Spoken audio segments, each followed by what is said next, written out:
encouraging, inspiring, and empowering mothers on their parenting journey. Welcome to the OHbaby podcast. Being a mum can be overwhelming and unrelenting, we know. Each episode, we'll be bringing you the top tips, advice, and words of wisdom from experts and industry leaders to help you navigate your own path. It's the information you can trust. Mama, you got this.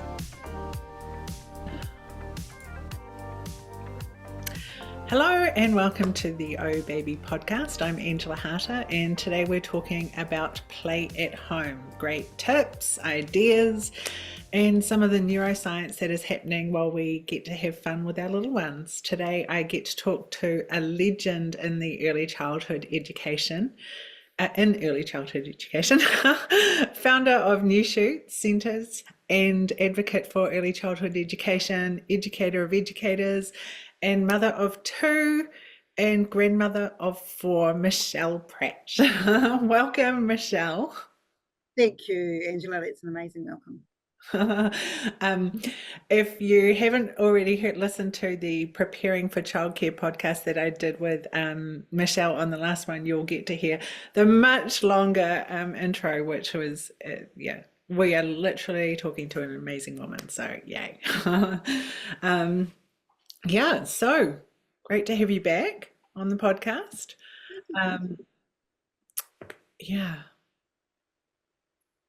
We are talking today about play. And I think to myself, like, in knowing you and having met you, I feel like you're an expert in this field. Like, you're creative, you're just like a fun personality. You exude fun. So yeah, I'm excited to talk to you about this. And I'm looking forward to this. This is a great chat. Play would be one of my most favorite topics ever, because without play, we're all pretty boring, aren't we, at the end of the day? Yeah, I need to learn how to have fun again. My responsibility factor is like ding ding ding, and my fun factor's here, and I need to balance that part out. It's blooming hard work, isn't it? Like, especially being a mother and then thinking about where to next. What am I doing? What's my career doing? Am I going to be working? And am I going to be at home? All of these things. But play, it's just fundamentally good fun, good for the soul. Yeah. So with the topic of play, I feel like there are a few camps of parenting styles. There's creative play parents with lots of ideas, big kids at heart. There's ones that love reading and that's their favorite kind of go-to. There's those that are pretty keen and ready to go, but not so creative and racking their minds for ideas. And there's also the thought that I have to buy all these things for my child to play with, which could be expensive. Do I have to buy all the toys for their learning and development? There appears to be so much to contemplate with play. Sounds like a difficult topic, but it's play. What the heck? So what do children actually learn through play? You know what? It's just a really interesting topic. And I think the word play, people think that children just playing is children doing nothing, or that learning through play is children just playing. But there's so much more. And without the fundamental of play, we've got nothing to bridge the gap through development. So play is just fundamentally the beginning of development and helping us our children develop really effectively as adults. And so, these are things that we learn as young children that would carry us through the rest of our lives. So things like empathy, how am I empathetic? Cooperation, how do I cooperate with others? Imagination and creativity is huge. What do I learn? How do I create? How do I imagine what the world might be? And then the development, your hand-eye coordination, how I use my fingers, my hands, my feet, fine and gross motor skills. And children have a natural bent to all of these different things. And it's encapsulating that into things that they love to do. And how do I encapsulate that and create an environment where children learn through play, through things that they are interested in? And I think that's the key thing that we look at. Yeah. I never actually thought about that. I guess when they're interacting with other people and children and parents and everything, empathy. That's really empathy's a big thing, and it's often something that we lose or it's left off. And empathy the way that we develop empathy is a really interesting topic all on its own, but it's really, really important for children to learn to be empathetic. And that comes from empathy through to caring for animals, or doing tasks and helping in the home, caring for my family, being kind to my brother or my sister, or other things. But I think empathetic play is a really interesting topic. It's a super interesting topic. Actually, now that I think about it, I think back to when my eldest was in kindy, and I remember seeing a girl playing by herself, and Ellen noticed this girl, but she was playing by herself in a way that she looked lonely. And Ellen went over and actually just started playing with her and included her and brought her into the group. And I just remember just thinking, oh my gosh, that's so lovely. Like, Yeah, it's a noticed kind thing to do, you know. yeah. And that was intrinsic, which Yeah, is, it's a really interesting topic, and it's a really interesting thing around friendship and kinship. yeah, But friendship is a really interesting thing, you know, like we all have desires for our children to have friends. But, you know, obviously in younger age rooms, children parallel play. So they don't, you know, and they're quite happily playing parallel to one another. But this whole thought around kinship and kindness, and how I play with somebody and how I include others, and empathetic behavior. Kinship's a really interesting word, and it's a really interesting thought or a notion. And there's lots of things that we use, that I use when I'm designing early childhood centres, about how do we incorporate that notion of kinship. And it's just simple things like having a bench opposed to a chair. So, you know, little bench seats are really lovely. So you can snuggle up. A yeah, chair, you sit on a chair, but on a bench, you tend to snuggle up and you can move down, or you can invite someone and you can move down. But when you sit in your chair, you're sitting in your chair. So there's little design things that we take into account, or things that I've learned over the years around kinship and friendship that are quite different. And how do we design spaces when we're designing or buying even equipment for home? You know, like a bench is a really interesting thing. A chair is just a chair. You can only do one thing with a chair. But a bench is really amazing, because if you have a little bench seat, 2 children can sit on it. You can tip it upside down. You can use it as a train. You can use it as a hut. There's all sorts of things that you can do with a bench as opposed to a chair. yeah, So there's a little bit of thinking around play. How do we buy, and what do we buy? The things that we buy. We spend a lot of money on equipment and resources in our homes and in early childhood centres. So thinking about these things, about the things that we are buying, are they really, really, do we really need them? yeah, Sometimes we don't even need them. yes, It's yes, just stuff because it looks attractive and yeah. it's really beautiful in my home. But do I really need that today? Possibly not. Well, I would Possibly. really like to have played with that when I was a child, so they must have one. Yeah. I do have a Benches. dollhouse that never got used. Yeah. Oh, funny. Oh, cool. Yeah, so I think, you know, a lot of it is a discussion around what's happening within the brain, you know, as children play. You know, Mm, what is actually happening? Children learn to solve problems. They promote it's promoting language and social emotional growth and development, you know, like it's creating an environment where, you know, we ultimately have a love of learning through play. You know, at the end of the day, if we're interested in something, and we're provided opportunities of the things that we're interested in, and this is whether we're a child learning through play or whether we're an adult, but when we are provided opportunities that we're interested in, it's so much more fun. And yeah, it's far more interesting. And it's, you know, there's far more development that occurs through a child's interest, as opposed to, so, you know, someone sitting down and telling you how to play. So when children play freely, they play in a way that, you know, you're obviously, you know, the neurons within your brain are developing and extending further. yeah, yeah. So play, and getting involved with like arts and crafts, they're learning stuff, their neurons are developing further. Um, what else is happening in their brain? Yeah, well, there's all sorts of things. I mean, Nathan Wallace is a great one to listen to in terms of brain development. Like I always just say, he's incredible. And I think Nathan has just such a great approach. It's really practical, it's really simple, and it's really easy to, he brings neuroscience into a category where it's so easy to understand. It just gives you a layman's way of moving forward. But the big thing is that children the most important thing for children is they learn through their own interests. So, you'll have children, and you'll see this naturally. Children, obviously, there's lots of children who are really interested in outdoor environments. Some children are interested in indoor things. Some children are interested in art and craft. Some children are really spatial and are really good at physical movement, and they can flip their bodies in ways that nobody else can.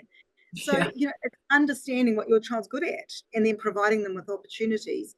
And then that in turn creates an environment where your brain is working, your brain is functioning, you're building your neurons, and you're actually having fun. So that having fun is a really important part. Yeah, and I've heard the fun part makes it stick. Yeah, it's Does that the make sense? glue. It's the Yeah, glue. It's the yeah. glue that binds it all together, having fun. Nice. That's so cool. Yeah. So, what are the benefits of kids playing outside versus indoors? So away from There's Wi-Fi, both. TV. Yeah, there's both. There's both. And you'll get both sides of the fence, where you get people who believe in indoor play and people who do believe in outdoor play. And look, there's benefits of both.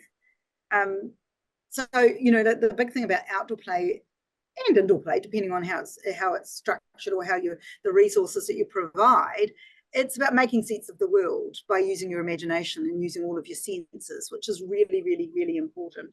So I think that at the end of the day, outdoor play is scientifically proven to increase children's attention. It increases children's attention span over time, and that sunlight and vitamin D, create healthy weight and ongoing good lifelong long-term habits. So it is really, really important to get children outdoors. So the physical as well as the intellectual can be done in both environments. So it can be done in the inside, it can be done in the outside. We always say, at the end of the day, there's no such thing as just a bad weather. It's just bad equipment or bad clothing. You can do anything that you want to do whenever you want to do it, as long as your clothing is correct and Yeah. that some of the equipment that you have is correct. So thinking about gumboots and coats and jackets and hats and all those things, and having those available for children so that they can be outdoors, is of huge value and of huge fun. But I do think we're developing ongoing long-term habits and a love of learning. That's really where we want to be. But there are children who don't really necessarily enjoy indoors, but that doesn't mean sitting with devices. That might be sitting with cutting and sewing and gluing and sticking and drawing and making and creating. A lot of these children enjoy being alone. They like sitting in a wardrobe, reading or doing other things. So just because it's one way for one child doesn't mean it's necessarily the right way for every child. So it's understanding what your child enjoys and what they like doing. It's really, really important to know that. And I just love there's a theorist who's alive and well at Harvard University, and his name's Howard Gardner.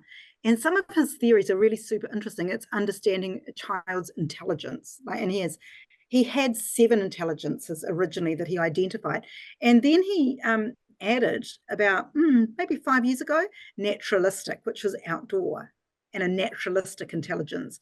And so it's as time's moved on, people are understanding more and more and more that outdoor environments have a really important part to play, and the naturalistic environment and children's connection with nature is incredibly important. You see this in architecture as well, through the consideration of biophilic design and the thinking around biophilia, which is, a naturalistic view of architecture and internal spaces and external spaces. So it's, hugely important. And it's interesting that the evidence is definitely saying that children's attention span does improve with access to outdoor environments. Oh, interesting. So there is definitely evidence to support that. Yeah. I'd be interested to know if there's an increase in ADHD in children now, and if that's because, like many of us, including myself, we've used devices with our kids a lot. I think it's a balance. It's like everything, like devices are here, they're here to stay. But it's a balance about how you prioritize the time, how much time is spent on devices. And I would say children under 3, like I'd be trying to keep them off devices Yeah. Keep children off devices as long as you possibly can. It's always interesting, the 2-year-old who has the flick, the good old flick through the screen. Oh, And yes. it's interesting. Yeah, Make, the flick. like, what are you So doing? I call it the flick. The And look, no one's perfect. And certainly if you're out and you're having a coffee and all the kids are, you've got your child with you and they're playing up and say, oh, well, look, like you think, oh, good alternative is to give them the phone because I've got the flick. But then it's the gain, it's the flick. The flick can happen. So sometimes it's about reconsidering what that looks like and saying, okay, yeah, it's not ideal, but let's put these devices down and let's just actually talk and look at each other and have a conversation. Yeah. I used to love taking the kids out to cafes and stuff. It was like a little, Great. coffee and cute Really. time. So is it better for kiddies to play on their own and for how long, or better for like mum and dad to be playing with and getting involved? It's all a balance. So the children need time to be alone and they need to be able to play by themselves. It's a really important thing. And a lot of children don't have that. Yeah. Like children are entertained continually. So there does need to be times when children get an opportunity to play alone. Very, very important. But also important that you interact with your child as well. So, it's what works for you. And what's good for one isn't necessarily good for another. But I do think that one of the most important things is what are the resources of the things that you have. And it's not about buying stuff. Everyone thinks, oh, well, I need to buy that latest thing or that stuff. You've got lots and lots of stuff in your house that are real objects, that are real things that children can play with.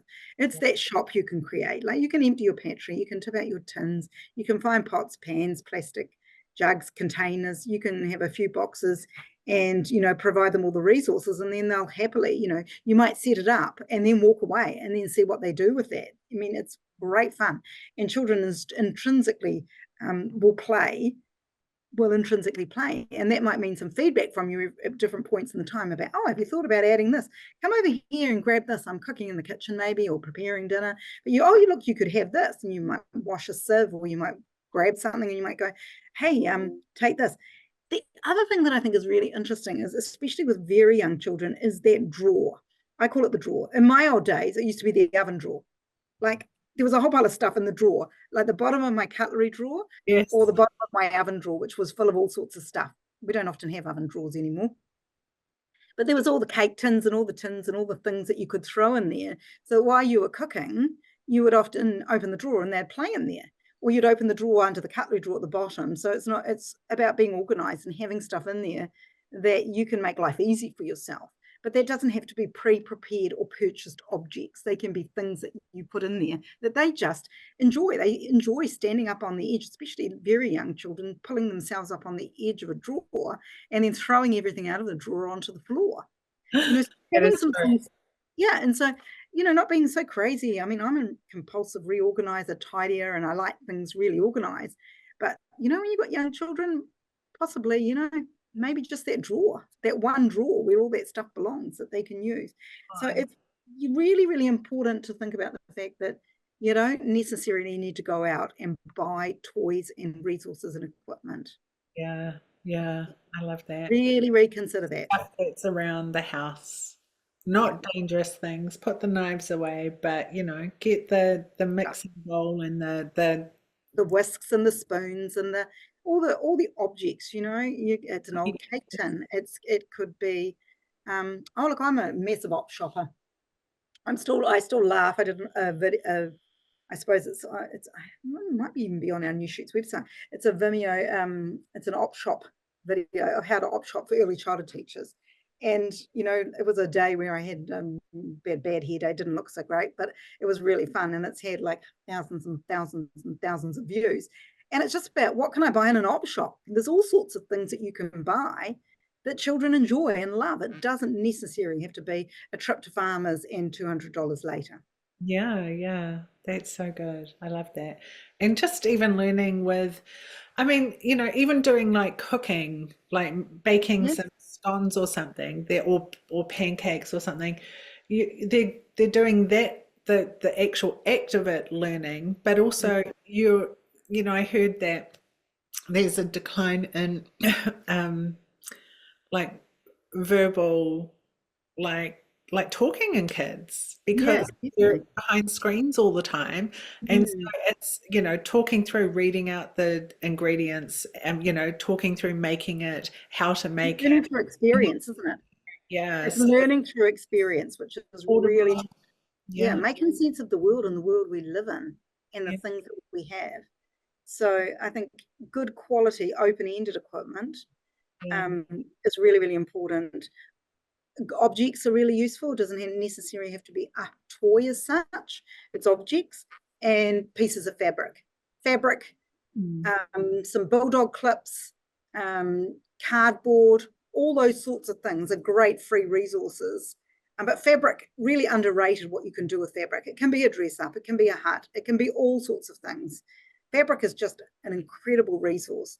And you know what? You walk into a secondhand shop and there's always fabric down the back, always fabric down the back, or there's always someone that you know who's throwing up fabric. yeah. So, and even going to Spotlight and buying some meterage of some fabric on sale, really, really great thing to do. Sheer fabric, glittery fabric, all sorts of fabrics in Spotlight. Not requiring sewing. No, just But get a pair of scissors out, just cut the edge, and then off you go. Some bulldog clips from the stationery shop. yes, true. Or some staplers, some Yeah, sellotape. So, is yeah. there any equipment specifically or toys that you do recommend to parents to invest in for developmental play? Do you know what I say? Set blocks is always a fabulous investment, Oh, like any form of block for construction, because they can be used in multiple ways with multiple accessories. So I would always say a basket of really good quality blocks, blocks that are also ordered. So I don't, one of the key things I say is that blocks are the fundamental starting point of mathematics. So when you have a whole block, it should equal 2/2, 4/4. So they're a fundamental principle of maths. So by having a good quality set of blocks that are wholes, halves, quarters, rounds, any shape of block, fabulous, fabulous resource. You will never ever regret buying them. You'll never ever, you can add all sorts of props into them. You can add things from the kitchen, you can add things from the second-hand stores, you can add little objects like little dogs and cats or things that you buy off the shelf in the second-hand shop for $1. Little houses, like those lily pad little houses are really cute to add in and really fun. But lots and lots and lots of things that you can add in, things that are transparent.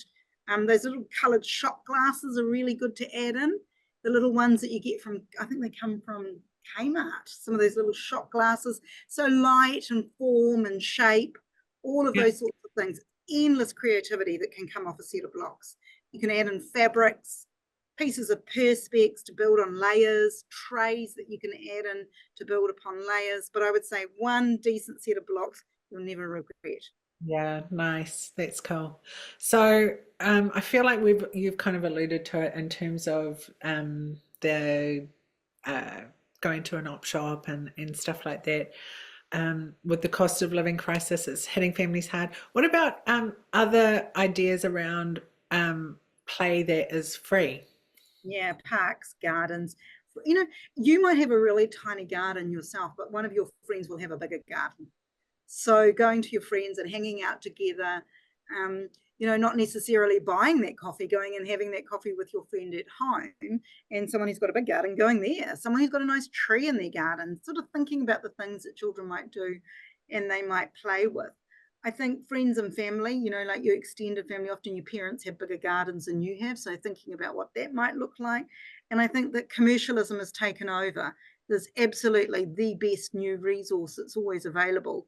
But again, like going back to that concept of blocks, going back to some of the really simple things is really important. That basin of water, that basket of stuff, all those sorts of things. So resources in your home, I think you need to take a really careful look at and really think about what do I actually need.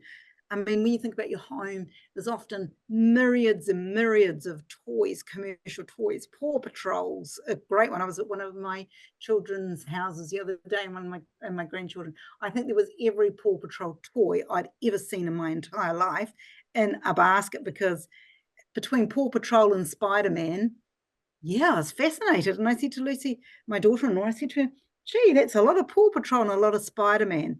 And then we sort of we were chatting about it, and she said, yeah, it's easy, isn't it, to just buy that stuff? It's really easy. Yeah, There's other things to do. There's other things to spend your money on. yeah. Yeah, I mean they're easy go-to birthday presents and stuff as well, aren't they? But Yeah, you yeah, probably need to do that.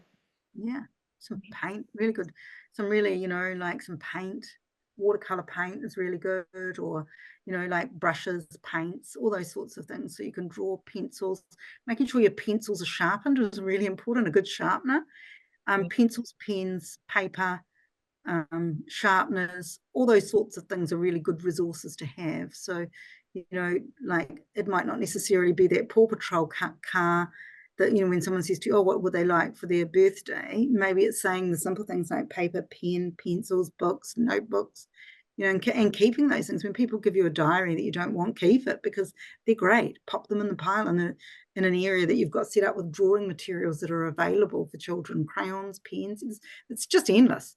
yeah. We have a coffee table that had two big drawers in it, and so we Yeah. did all the creative stuff in there. So lots of paper, different colored papers, safe scissors, Yeah. glue, all the Yeah. stuff. Yeah, Really, and really fun. in those um tablecloths, so that Yeah, piece of plastic to go on the table. yeah, that's the one. I know one of one of my most used pieces of equipment, it sounds really ridiculous, is an old picnic blanket that has the plastic backing on it. Yeah, yeah. That one you take to the beach, and then they look really manky after a while, and they get stained, and then they look really manky. Tip it upside down and put it on your dining room table with the plastic side up. Great idea. Great. Really cheap, cheerful, but never throw them out. Really, really useful. Throw them on your dining room table with the plastic side up, and you've got this wonderful working surface for children. Yeah. Awesome. Roll it up, throw it in the garage, get it out. Like it probably would be, I know it's probably for me one of the most used pieces of equipment that I've got that I have for the grandchildren, because they Yeah. can glue, they can stick, they can, like it doesn't matter. Can It get doesn't matter. so Yeah, it doesn't matter. So those old picnic blankets. yeah, good idea. So what about water play? What are there specific benefits around water play? Yeah, like water play is a really interesting thing. So again, it's like remembering to pull your sleeves up is a good thing. I mean, or having clothes that you're prepared to change. Yeah. Having a bucket close by, we can strip them off, chuck it in the bucket, and you can bring them out and take them to the laundry. But yes, it's just children that are neurodiverse love water. Water is just, it soothes, it's calming. You can use all sorts of energy to express, like you can bang out water. It's sensory, it's emotionally therapeutic, it's concentration, there's focus, there's social skills, there's language, there's communication. It's just one of those fabulous wraparound things that are really amazing. You can do it with I'd always suggest like not a bucket, but more of a big basin. Typically children end up sitting in them, tipping them. But look, honestly, a cheap water tray table or a cheap water trough, if you're going to have 2 or 3 children, could be one of the most useful things that you buy. Or even going back to those plastic troughs that you used to have sand and water in, that you would use in the summer months. Those are fabulous, but just making sure you're really, really careful about them, that they are tipped upside down and that they're stored appropriately, because, children do drown, and they can drown in a very, very small amount of water. So making sure that water play is supervised, and, that you are attentive with water around. Yeah, my son, when Important. we were camping, we had a blow up boat um with a little bit of water in, and he kind of slipped in, and he just, head first, legs stuck, he couldn't get out, and Really, really important. but Really, really important to it consider the was safety. it could have happened so easily. Yeah. So yeah, I do think that, super. water play, it's one of those things needs to be supervised.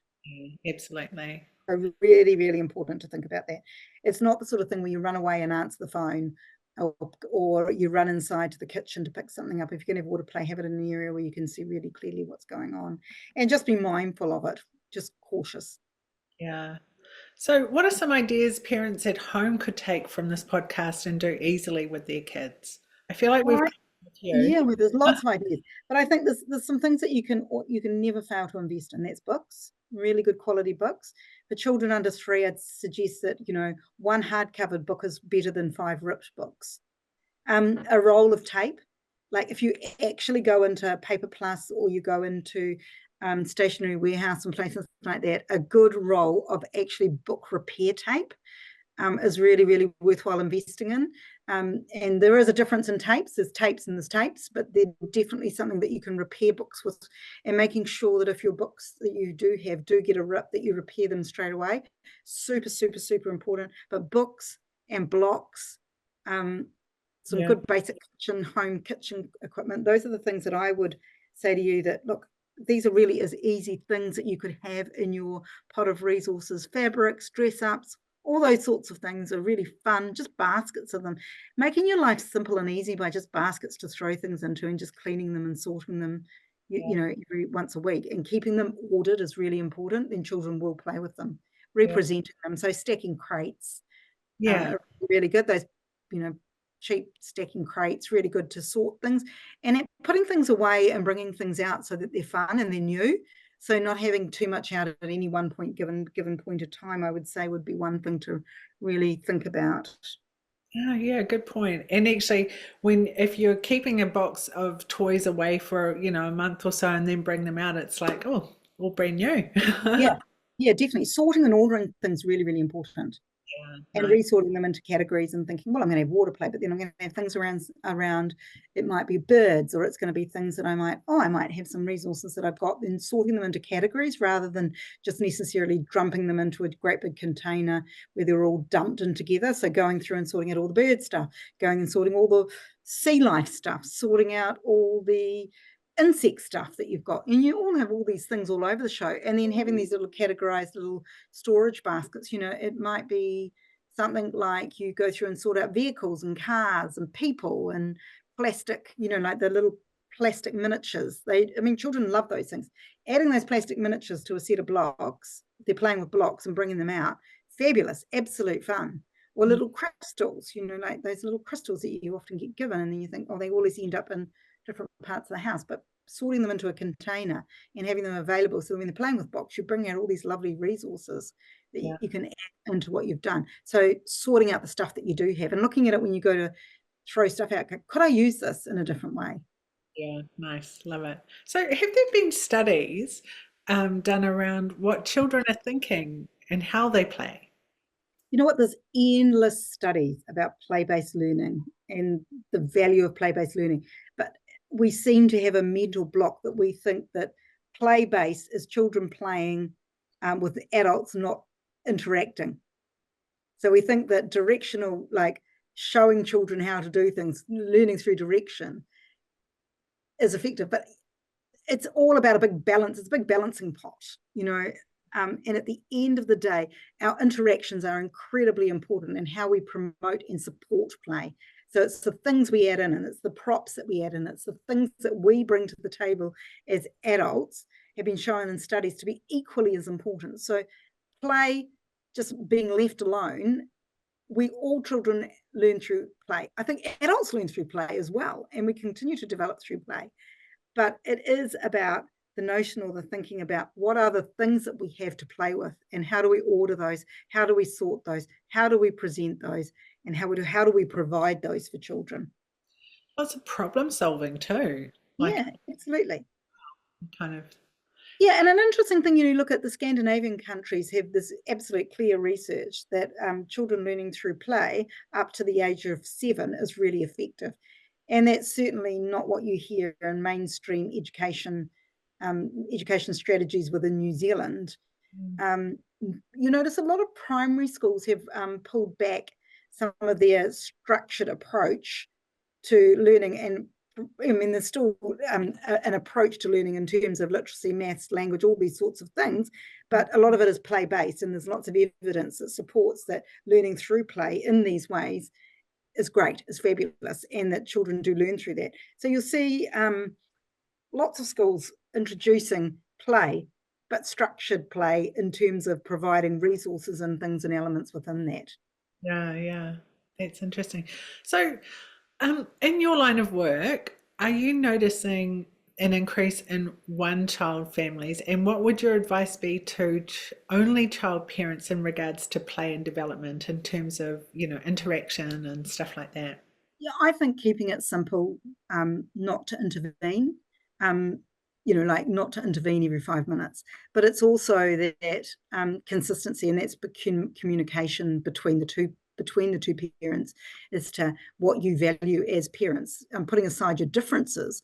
What do we agree on? How do we want our children to be raised? What are the consistent things that we want to provide for our children? Is it outdoor experience? Is it access to resources? But having some sort of level playing field on the things that we agree in principle. Um, Things don't need to be planned out. Like you just get on and you do it, don't you? Yeah, yeah, And when you have parents, one-child families, you might not necessarily agree with how the other parent parents, but accepting that you all do it differently is really, really important. And to take the good and to build on the positive of the good, and then to support that communication, open communication. And it can be challenging. I understand. It can be yeah. challenging. So, with a one-child family, would you recommend like organizing play dates so that they're playing with other kids, or? Yeah, sure. It depends on the number of children. I think that, you've got to make sure that your life's not so rushed that you're rushing from event to event to event to an event, That's right. and having equipment and resources available so children can play, but just chill as well. And turning the TV off, Yeah.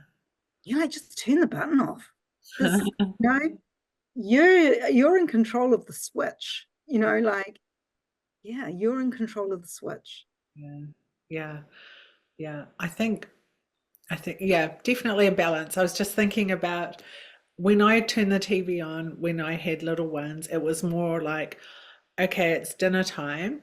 I'm I just gonna, there's gonna be the babysitter while I get the dinner done. Yeah. But I mean, there are some interesting other products. It's like OHbaby, which is a product which is it's like a stool that you can stand up to, that you can sit children up at the bench. And I know Nathan Wallace supports it really extensively. And it's a product that's like a tower, and it sits and you can pull it up to the bench. So they can be working on the bench while you're sitting and while you're cooking in the kitchen. It's a yeah, really cool, and they can, you can, yeah, it's quite a flexible. They're quite big, so you've got to think about where am I going to store it and how I'm going to store it. But I think it's a really great product.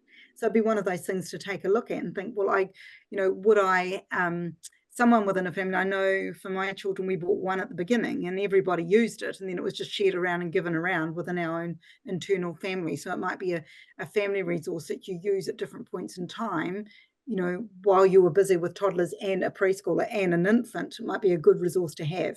So yeah, it's something that you might share between a couple of families. But I do think there's some real value in that, and having children up with you and turning that TV off. yeah, yeah, Because it's when that communication happens. It's those conversations. It's language. yeah, yeah, One of the most important things you can do is speak with your child regularly and often, all the time. Language, language, language, language, language. Just can't say enough about communication. So instead of turning the TV on, sit them up at the bench and talk to them about what you're doing. yeah, yeah.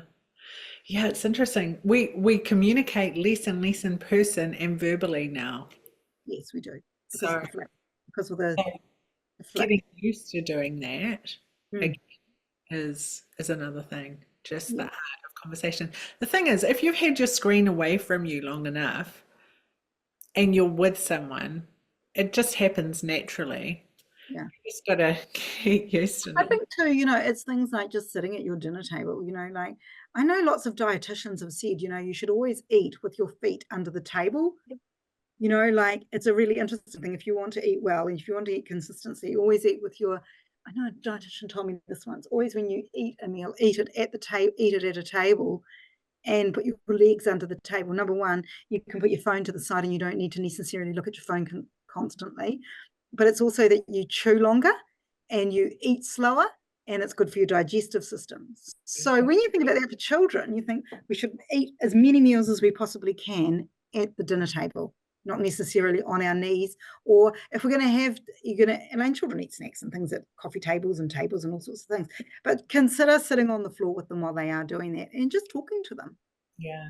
Nice. So instead of just dumping that plate down on a coffee table, there's some crackers and some carrots or some bits and pieces that we're going to eat. Like, I'm just going to spend 2 minutes and we're going to sit down and I'm just going to talk about Yeah.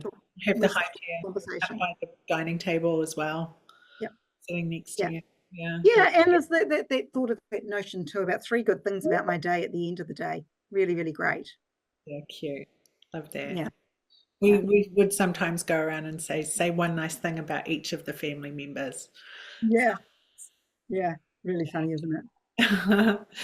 Hey, at the end of each podcast, I know I've already asked you on the last one for as a parent, what is the one thing you said you'd do as a parent that you totally did? So I'll switch that to what is one thing that you thought you'd never do as a grandparent that you totally do now? Oh, that's actually quite a loaded question, isn't it? I think laugh at the silly things. Like one of the most important things is to laugh at the silly things. And you look at things and life has become very complicated and very PC. And it's, laugh at the funny things more, because something funny happens every day. And I think as you get older, you get more frustrated about the stupid things that happen in your life. And then you've got to just start to laugh at yourself, and they start laughing at the things that you are laughing at too, because they see them as being funny. And I think that permission to be a little bit silly is fun, isn't it? Yes. Do you know what? I actually lost it the other day as a parent, had a real total parenting not win. But after the event and losing my absolute shit, Right. Yeah. we kind of all laughed at me.